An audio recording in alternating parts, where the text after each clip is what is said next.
Баршаңызға сәлем, мен YouTube каналыма қош келдіңіздер. Бүгін өте оңай майонезсіз салат дайындайтын боламыз. Ол үшін сәбізімізді үккіштен өткізіп аламыз. Үстіне тұзымызды, сәбізге арналған дәмдеуішті салып, араластырып, суығы шыққанша 5-10 минут қойып қоямыз. Одан кейін етімізді турап аламыз. Негізі бұл салатқа ет қолданбасаңыздар да өте дәмді салат шығады. Етімізді орташалау қылып турап аламыз. Үстіне қиярымызды да осы видеодағыдай турап алсаңыздар болады. Одан кейін қызанағымызды да сәл орташалау қылып турап аламыз.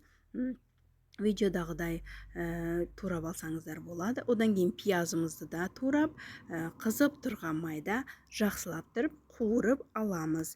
Одан кейін барлығын араластырамыз. Сәбізімізге қиярымызды, қызанағымызды, етімізді салып, үккіштен чесногымызды өткізіп, үстіне приправаларды саламыз. Мен паприка қолдандым және китайский соль салдым. Үстіне қара бұрышымызды салып, жаңа қызып тұрған майды үстіне құямыз.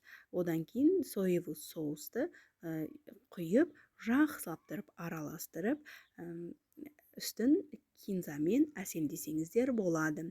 Өте дәмді салат шығады. Менде 2 порция шықты.